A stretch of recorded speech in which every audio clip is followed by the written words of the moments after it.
And welcome in, everybody. It's official as we get set for a big weekend of racing at Ellis Park. We look back to a huge weekend from Japan to Royal Ascot to Thistledown. Jeff, it was an eclectic week of racing that we have in our rearview mirror. Yeah, kind of off the beaten path last week. With we're racing at Los Al now in California, so the big stuff doesn't happen until Belmont is still running, but everybody's waiting for Saratoga. You know that. And with Churchill Downs closed, all the racing going to Ellis. So kind of like a weird week last weekend, but we did have some good racing, especially overseas, not only at Royal Ascot, but in Japan as well. And we're going to look at some winners over there that may show on Breeders' Cup Day. So we'll kind of circle the globe here and see if we can find something worthwhile to talk about. For me, international racing does come back to, are they coming to the Breeders' Cup or not? That's just kind of my selfish feeling of when I look at those races. Some of them are interesting to watch and entertaining to watch, but I want to know the Breeders' Cup implications. Let's go to the big board. Our first of 5 topics this week on It's Official. It's a punch to the gut because it was an impressive performance in the Ohio Derby for the rising star 3-year-old Two Phils, but the news coming out of the race wasn't as good. First, let's start with the positive, his on-track performance at Thistledown. 5/16 to go there on the far turn. Bishop's Bay takes the lead, but here comes Two Phils. Two Phils alongside, and Two Phils takes the lead. Bishop's Bay tries to counter. Henry Q could not keep up with this pace by these two. Two Phils and Bishop's Bay, top of the stretch. Gerardo Corrales goes to work, and Two Phils responds. Bishop's Bay trying to cling to him in second. A long ways back to Henry Q in third. It's Two Phils with a final 16th to go. This is a serious 3-year-old. It's Two Phils. Two Phils wins the Ohio Derby. And Jeff, that's the way you want to win it as the odds-on favorite. He was wrapped up. He was in hand. He made that Gary Stevens move on the far turn to take the lead by the top of the stretch and just kind of named his margin under Gerardo Corrales. He was pinch hitting for the injured Jared Fluffberry. Now, injury, the key word here, as Two Phils came out of the race with an injured front ankle after this performance, and that puts his future in big-time jeopardy. Yeah, we don't know exactly what the injury is. It could be a chip, which is not necessarily, career ending. But if it's a cracked sesamoid or something like that, then it's curtains really in terms of the racing career. And he did it so easily. I don't know. That would be the last thing that I would have thought that would have happened to him. You get that dreaded morning call on Sunday. You're living a high, and you just don't even want to hear a phone, call come, and then you get that call, and it's just so crushing. I've had it happen to me, and everybody who's been in the game has had it, but not with a colt that could have been this valuable. I mean, I know that people who own horses and horse racing, that money isn't always the motivating factor. They already have money; they just want to do it for the sport. Me, I want the money. That's just me. But other than that, but when you get to a colt like this, the financials have to figure in, and man, Two Phils, he could have been worth millions upon millions, not only in the money that he could have earned on the track, but then what his stud fee could have been. And now it doesn't look like he's going to be able to build on that. And he's going to go out with a great reputation, but that's not always enough. Yeah, his resume looks like this, right? I mean, he's a multiple grade 3 winner. He hasn't won at the grade 2 or grade 1 level. 0 for 3 at the grade 1 and grade 2 levels, but he was a Kentucky Derby runner-up. How might that add up as he probably turns next to going to stud? I mean, reading the tea leaves from the quotes I saw from Larry Ravelli, it does not sound like this horse is going to run again to me. They left the door just slightly cracked open, but for every possible, potential good thought that he may return, there was 2 comments about stud farms calling about how you wouldn't want to bring a horse like this back if they weren't at 100% as good as they were. Horses don't come back as good as they once were. So as he turns to a potential stud candidate, how much money could have been lost? I mean, look at this graphic. I did a little research. Horses who were runner-up in the Kentucky Derby like he was in the last 2 decades. These are notable horses who were Derby runner-ups. Empire Maker from the 2003 Derby His initial stud fee was $100,000. Fantastic pedigree. He went on to win the Belmont Stakes, so he got to do something after that Derby runner-up. Hard Spun, who incidentally is the sire of Two Phils, he had a good career. I mean, he ended up winning the King's Bishop, a grade 1 afterwards, ran second in the Breeders' Cup Classic after the Triple Crown Series. He stood for $50,000 in his initial offering. Bodemeister, who had probably the best runner-up finish in the Kentucky Derby, at least until Two Phils, or Two Phils back to at least Bodemeister, the strongest runner-up performances in the Kentucky Derby in the last decade plus. Bodemeister stood for $30,000. He never raced after running second in the Preakness. So he had one race after the Derby runner-up, was beaten in that. Bodemeister might be a closest comparable that we can look at maybe for Two Phils as a stud. Good Magic in 2018 ran second in the Kentucky Derby, of course, to Justify, the Triple Crown winner. But he was a 2-year-old champion prior to that. He stood for $35,000 at first asking. Then Tiz the Law was the Derby runner-up after winning the Belmont. Remember in 2020, the Triple Crown was out of order. Tiz the Law stood for $40,000. So where might we think that Two Phils would fall into such a group? It really is, because again, he goes to stud with a good reputation, but nothing more than three grade 3 wins, which is not going to point him out. He's also a son of Hard Spun, not a sire of sires. I think Hard Spun's best horse, Wicked Strong, currently stands for 3,500. So really, not only does he lose the opportunity to build on his resume and increase his stud value, but he also loses all those races with magnificent purses that he could have won. I mean, he could have won the Travers. Who knows? He could have won. I'm not saying he could have won the Breeders' Cup Classic, but I'm not saying he couldn't have, the way he ran. And then next winter, maybe he goes to Dubai. I mean, we just don't know what the upside would have been, and that's the real punch to the gut. Not only is it a financial thing, but no one's going to can count on having a horse this good ever again. And to have it just taken away the day after he won his best race. I mean, I can imagine how it feels, because I've had something similar happen to me with my horses, but not like this. No, I don't think I've ever had a horse this valuable that turned to dust so quickly. Yeah, it's extremely tough break for the owners in here. Patricia's Hope Stable, which is Vincent Folio, the owner breeder Phil Sagan, and Matacat Stables, who bought into the horse, prior to the Triple Crown. So tough break. I mean, as we titled it, a punch to the gut for sure. For every up you get in this game, there's a down. It seems like it's a tough roller coaster. And like you mentioned, you never want to hear that phone ring the morning after something, after a big race or a workout, and you get that call the next morning. Certainly deflating. The best horse in the career of Larry Ravelli. His career, is certainly still in the upward trend. Ravelli, not an older guy, he's middle-aged. He's been around for about a dozen years or so, but he's had good horses in the past, but none like this. This was his lifetime horse to this point, and maybe he can find that next one in his career, but certainly a disappointment to fans. I believe they said they were making plans to head to New Jersey for the Haskell Stakes, and what a showdown we could have had there.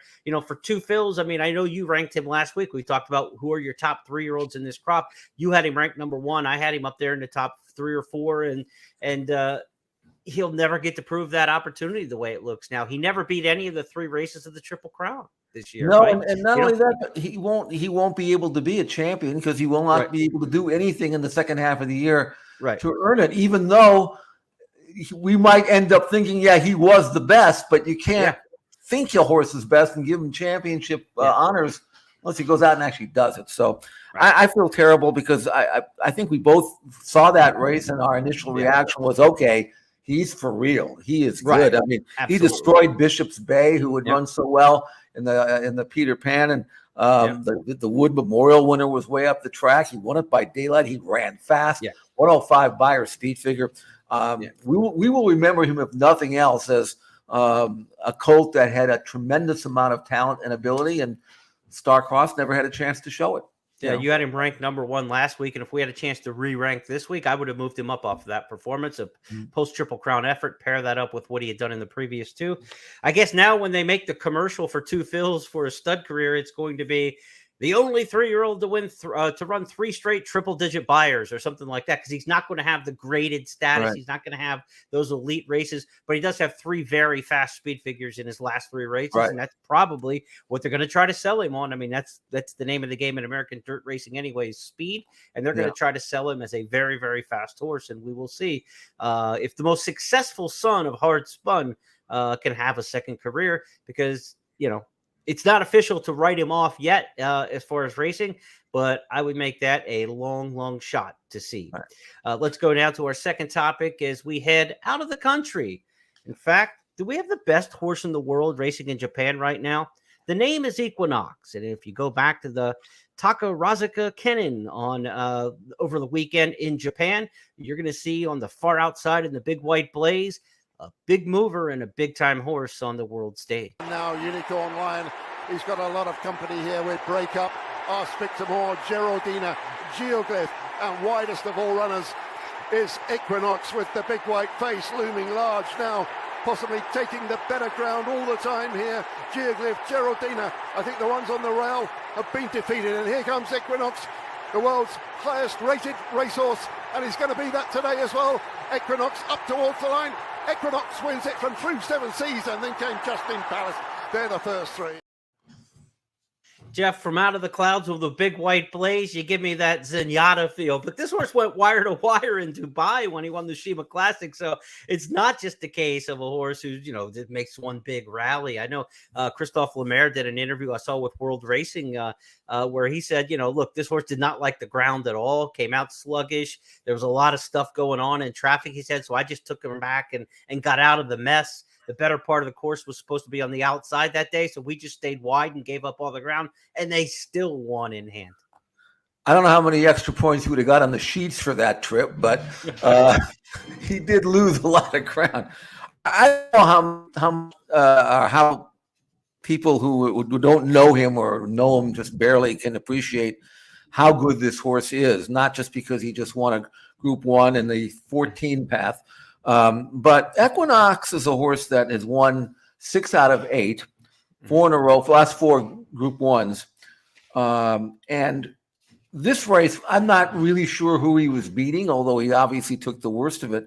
But if you go back and look at the chart or look at the race of the Dubai Shima Classic in Dubai in its most recent start before this, that race had, among others who were behind him, Mustadaf, who won the Prince of Wales at Royal Ascot last weekend.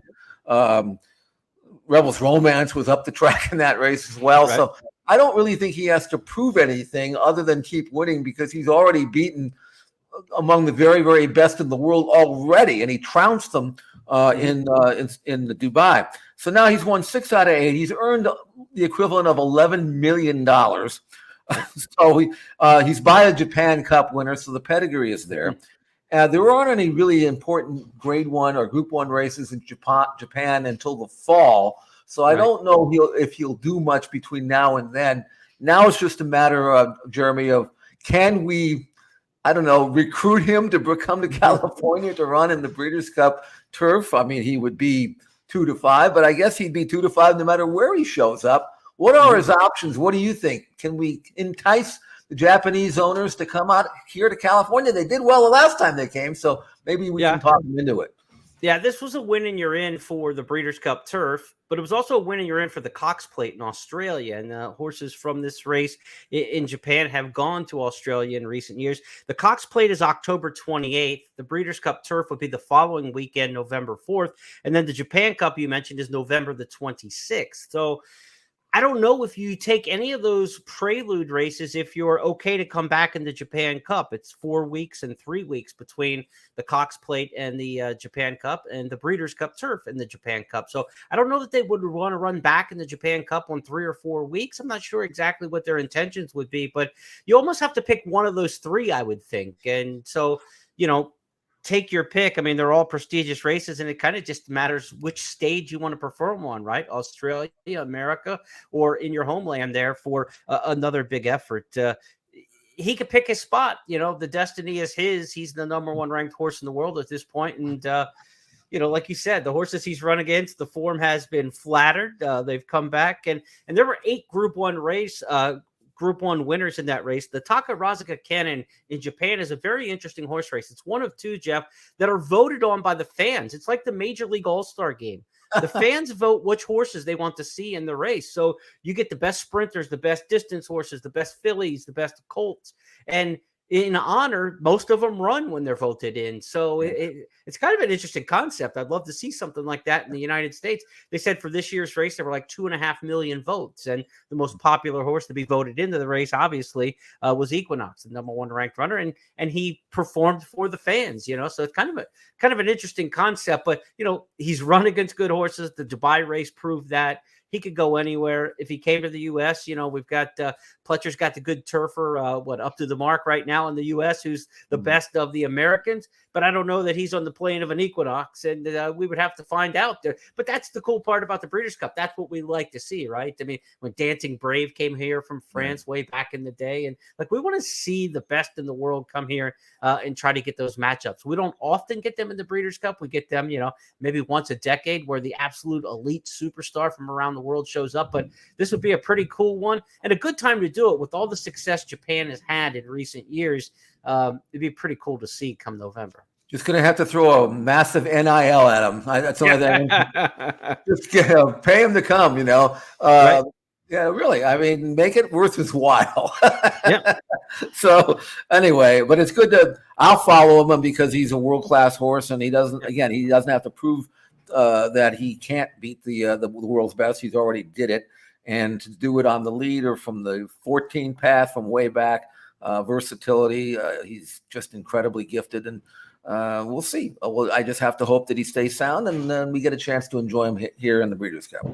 And I get to take the rest of the show off because I pronounced Takarazuka correct 3 times now in the program. Okay, well, you can call off. I'm checking out the rest of the way. Third topic, Jeff's got you from here out. Third topic's going to talk about the superstars at Royal Ascot that we saw last week. There were several of them from opening day through closing day Saturday. The first one Jeff wanted to bring out was Paddington. Paddington was the big-time winner of the St. James's Palace was. Yep.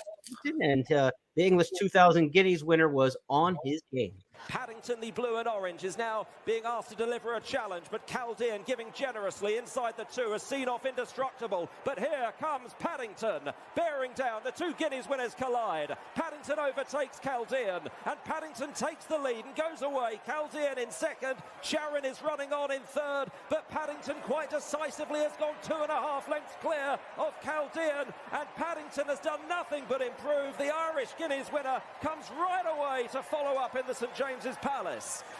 Paddington the winner, second home Chaldean, Sharon ran on, and then Isaac Shelby in 4th. So Jeff, give us your take on Paddington. All right, here's a horse that has now won 5 out of 6 this year. You recognize the silks. So we've seen those silks in Breeders' Cup races before. So Aidan O'Brien, Ryan Moore combining here. You had the winner of the Irish Guineas and the English Guineas in this race. Chaldean was the English Guineas winner.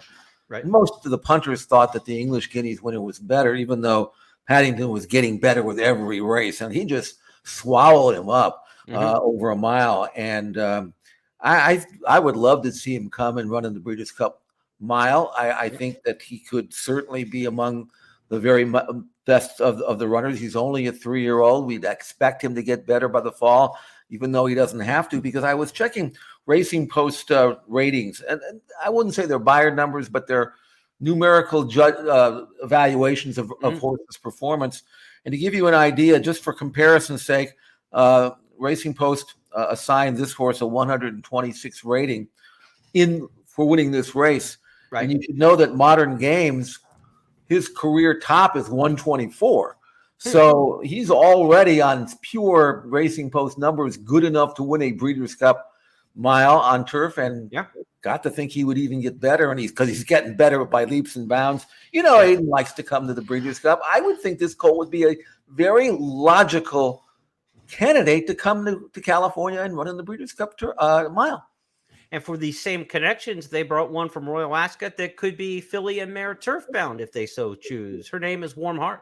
Alasifa's now shaken up towards the outside, racing inside the final furlong and a half, and it's Warm Heart who leads the way under Ryan Moore from Crown Princess. Running up then is Lumiere Rock and then Sea of Roses. Alasifa is beaten as they go inside the final half of furlong. It's Warm Heart who's strong to the finish, and Warm Heart will win. Warm Heart has won the Ribblesdale. Jeff, that was one of the more authoritative victories in all the week at Royal Ascot. Yeah, she was, and again, another one of these 3-year-olds from Maiden O'Brien's barn getting better by leaps and bounds with every start. Career top 112 Racing Post number. She's now won 3 out of 5. She likes firm ground, obviously. Don't forget the Breeders' Cup filly and mare turf this year is 1.25 miles. Right. She's that was 1.5 miles, but they weren't even sure she'd like 1.5 miles. They think she's better at more of a middle distance to 1.25 miles. Again, connections are such where you would expect that if she maintains this kind of form, that she would be a logical candidate to come over and run in the Breeders' Cup filly and mare turf. I hope she does, but God knows what she's going to be like in November, because she's already spectacular, and she's only run 5 times, and she's getting better with race after race after race. That's Warm Heart, a prospect perhaps for the filly and mare turf. Now, the turf sprint has been a race that the Americans have had a lot of success in, especially when it's run in Southern California. But based on the performance we saw at Royal Ascot, maybe Shaquille is one to keep an eye on after his performance in the Commonwealth Cup. We're going to take this from the start and then show you where he comes from, because this was just wrecked from the beginning, but it turned out rosy. And they're off in the Commonwealth Cup. A very slow start. Rearing was Shaquille. A little Big Bear on the outside of the filly swing along. Queen Me is there. Ocean Quest looking for a way through in company with Should Have Been a Ring and Rum Star. And coming towards the near side, Lazoo has still got plenty to do. It's swing along. Queen Me, Ocean Quest, Little Big Bear is driven. Shaquille is coming from a very difficult position at the back of the field to finish well as they head towards the last furlong. Swing along, Little Big Bear. Shaquille running a blind. And then Ocean Quest and Queen Me. Little Big Bear with Shaquille challenging on the attack, the far side. Shaquille, having made a mess at the start, is coming out brilliantly. An extraordinary win in the Commonwealth Cup. Shaquille and Oisin Murphy for Julie Camacho denies Little Big Bear and Swing Along in 3rd place. Can we get Shaquille back to L.A.? I mean, we need the diesel in Southern California. And, Jeff, you think of the Breeders' Cup turf sprint being a downhill turf sprint and how we get those frantic finishes? Yeah. A horse can finish like Shaquille did there. Could be very effective. Well, and it's 6.5. It's, you look at a horse like this and you figure if it was at Keeneland or somewhere else, it would be 5 or 5.5. Right. It might be tough, but 6.5 down the hill with a long run in. I mean, ideally suited for this 3-year-old colt who has won 6 out of 7. This was not some flukish win. He has all of a sudden become the talk of Europe. And obviously no one expects him to get left at the gate all the time. He never did. This was just one of those, he wasn't ready and he lost the race at the start, only he didn't lose it. He won it anyway. And here's another thing. I'm going to quote Racing Post numbers again, because I use them, not that I think they're necessarily the end all, but I use them for comparison purposes. He earned a 122 Racing Post rating in winning this Grade 1, Group 1 Commonwealth Stakes. When Caravel won the Breeders' Cup Turf Sprint last year at Keeneland, she earned a 116. So even, and I don't know if they incorporate the bad start in the rating. I don't know how they do it, but all I can tell you is, as a 3-year-old who's won 6 out of 7, he's already good enough to win a Breeders' Cup Turf Sprint. And again, what is he going to be like 5 months down the road or 4 months down the road? So I hope he comes. I hope they can entice him. Unlike, for example, Warm Heart, who's a daughter of Galileo, you kind of expect him to be good. This colt is by nothing out of nothing by nothing. So I don't really know where he's getting it. All I know is Shaquille he's for real, and I would love to see him in California. Let's hope. Let's cross our fingers. Now let's talk more Breeders' Cup this week on It's Official with our weekly Breeders' Cup tracker between now and the big one coming up in November at Santa Anita. We've got a big week of racing coming up on the Breeders' Cup Winning Your In circuit. Some different divisions could see horses propel themselves towards the Breeders' Cup this Saturday at Ellis Park as we turn the page to July. The American Derby for the 3-year-old turfers gets things underway. These entries are already out. Get your past performances at your favorite provider and get handicapping. The Kelly's Landing for the sprinters, the Distaffers, and the Florida Lee. The Wise Dan, of course, a turf mile. Tepin Stakes at the end for the Filly and Mare Turf Division, or perhaps the milers there. That race, I believe, at a mile and a 16th. And then the Stephen Foster in between. Race number 10, that's the big headliner in there. You're going to see horses in the Breeders' Cup Classic Division kicking up their heels. Looking forward to that coming up Saturday at Ellis Park. I'll have some handicapping on that on the Express Bet and First Bet websites a little bit later in the week. Will also be the Express Bet race of the week will be the Stephen Foster. So that's what we have to look forward to in the Breeders' Cup Division in our tracker. But, Jeff, last week, a filly who every once in a while pops a big race, popped a huge race at Ellis Park. Her name is Society, and in the Chicago Stakes, man, she rolled home. Matt Terea set down for the drive. She just went past Trafaros, but she's still 5 lengths behind Society, who rolls off the turn, now in front by 6. Society down to the final furlong, now by 7. Trafaros in a good battle for second with Matt Terea. Nobody catching Society. Streaking through the stretch to score by 9 lengths on the wire. And Trafaros got second. That was a big-time effort and beating a big-time filly in Matarea. You could say, where did it come from? But we saw that last year in the Cotillion. I don't know where she, leaves and departs to when she doesn't have those kind of efforts. But, man, when she's on her game. She got away with an opening quarter in 22-2, and I think that really kind of perked her up a little bit. She didn't have to work hard to get there.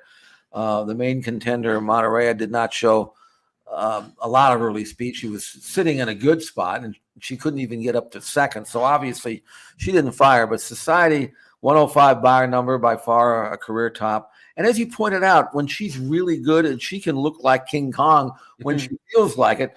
Last time out on the La Troyenne at Churchill, she finished 9th, got beat 15 lengths. Before that, she was 3rd, beaten 5 in a 5-runner race in the Madison. And before that, she finished 7th, beaten 18 lengths in the Breeders' Cup Distaff. But better. Yeah, right. Well, she cleared. She got an easy lead that day, but I think maybe now they should probably keep her around 1 turn. You think? Yes.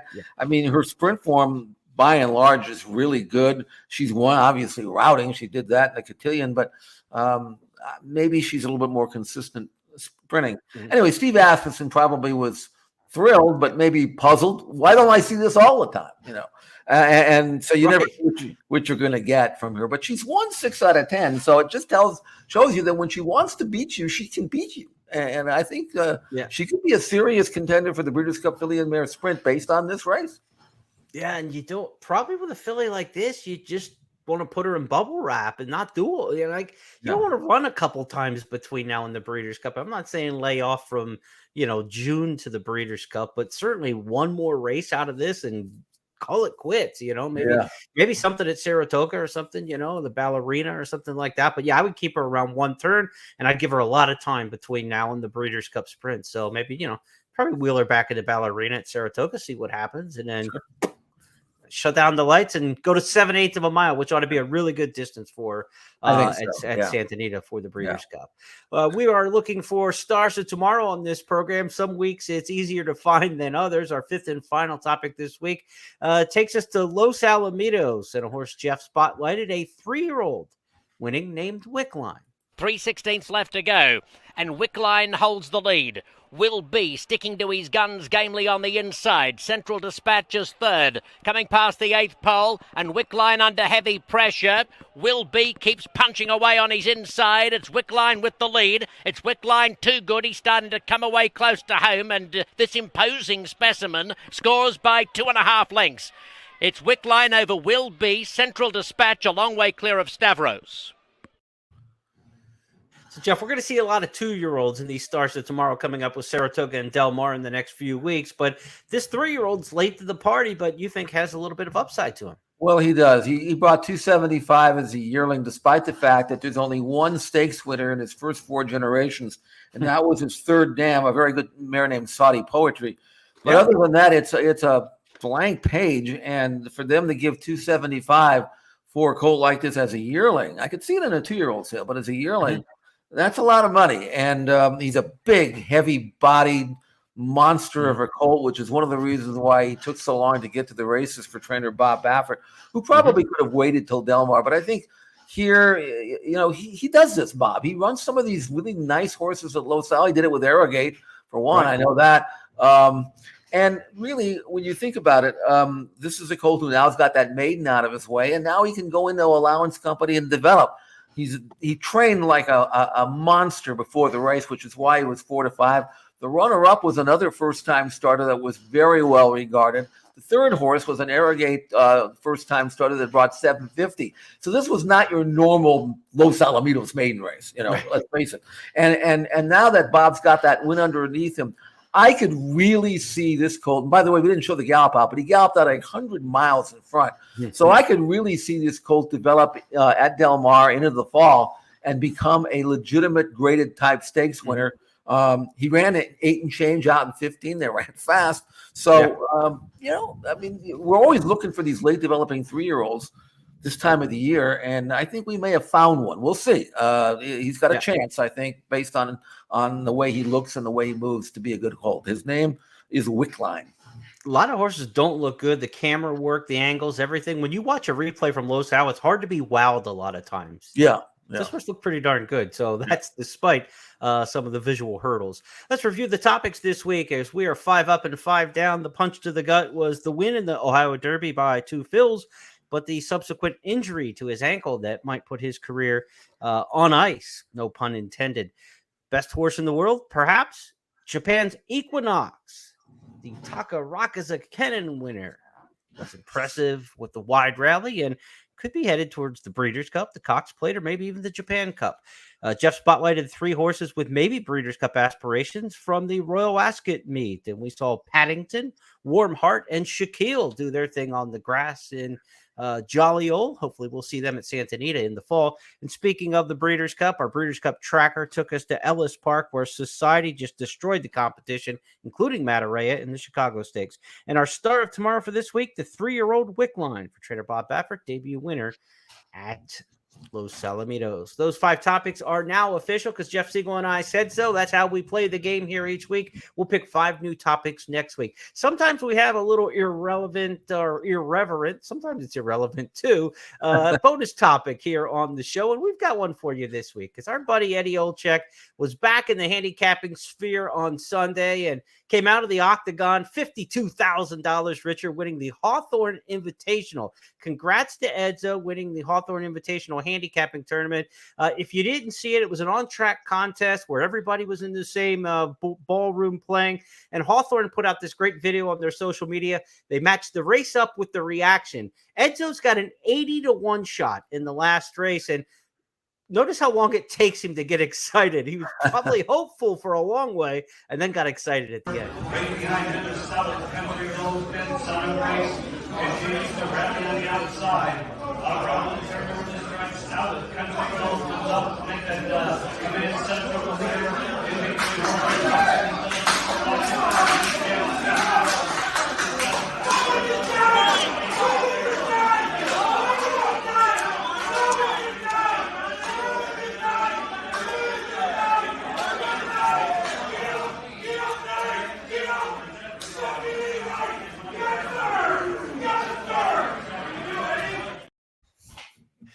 All right, we didn't put the beep in there. We think you're adult enough to hear the language. So when Eddie's excited, he's really excited. 80-1 winner there. I think he did exacta and the try as well. That's how he got his bankroll from $3,000 to $52,000 in that race in the Hawthorne Invitational. So he won that $10,000 first prize and all the trimmings that go with it. Eddie and I are going to sit down and talk about tournament play and his thoughts about playing tournaments and how exciting they are on the heels of this victory. We'll have that on the social media channels and on the websites for First Bet and Express Bet coming up a little bit later this week. So look forward to checking in with Eddie. But that was fun to watch and go down the stretch with him.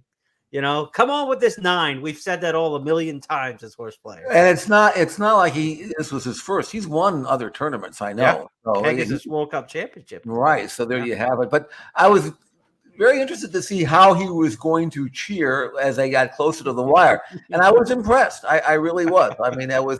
I think he, I think he helped that horse a little bit. Me now, when I have a big price horse in front in the final 16th mile, people cheer differently. I'm not a big cheerer, but I would be saying something to I would be relaxed up until maybe the 70-yard marker pole, and then I would go into my where's the bleeping wire? Because he's in front, but where is that wire? Get it up there already. So but that was great, and we've all been in the position, maybe not to win 50 grand like that, but when you have a big price horse in front and you can't just sit there, because that doesn't do anybody good. You got to yell and scream. Yeah. Not that you think the jockey can actually, or the horse can actually hear you, but you have to do it anyway, right? I'm a cheerer for sure. I mean, I know the jock's name on my horse, and it's set him down, whatever the guy's name is. If it's Stuart Elliott, I'm yelling, set him down, Stewie. I can guarantee you it was Smarty Jones coming down the stretch at the Preakness or the Derby. It was set him down, Stewie, and I'm yelling that 1,000 times down the lane. That's the way that I do it. Tell us in the comments here if you're watching on YouTube or you follow along on social media. How do you cheer your horses home? We'd love to hear it. That's one of the fun things going on social media right now, right? Great reactions. We see it, whether it's, family reactions after the NBA draft, or Bryce Harper after hitting the big home run to send the Phillies to the to the World Series last year, that kind of thing like that. Reaction shots are big on social media. How do you guys react out there and gals when you watch a horse race and when you hit a good one? Would love to hear about that. Be sure to like and share this video on YouTube and on social media channels so we can keep growing our audience. And It's Official will return in a week's time when we review what's going on at Ellis Park on a big Breeders' Cup preview weekend. Stephen Foster Day coming up this Saturday. I want to give you a couple of handicapping notes. Everything must go at Gulfstream Park on Friday. It's the last day of the fiscal calendar year, June 30th in Florida, which means nothing can carry over to the next day. It's mandatory payout Friday at Gulfstream Park in their Rainbow Six wagers. And that's why you're going to see that screwy random date of racing at Tampa Bay Downs. They have to run on the last day of the fiscal year for something to get some kind of simulcast contract. It's all governmental. I don't understand, but I know they're going to be running live racing Friday at Tampa Bay Downs, which is off the schedule a little bit. Big weekend in harness racing, the Messenger Stakes and the Yonkers Trot this weekend. So Al Samagli, our harness handicapper, is going to have some previews of that at Express Bet and First Bet a little bit later this week. So a lot of fun stuff going. And then it's the Irish Derby coming up, or Derby, I guess we got to say, if we're talking Irish Derby. That comes up this Sunday. So a lot of fun stuff to come, and we're going to review it next week, Jeff. We will. I'll have best plays Saturday and Sunday on the website, so check that out. And looking forward to a great day of racing at Ellis, as you pointed out, on Sunday. So a good week of racing as we steadily await Saratoga and Del Mar. Jeff and I will be back on Friday with the First Call podcast, where we handicap 8 great stakes races around the country. Until then, good luck.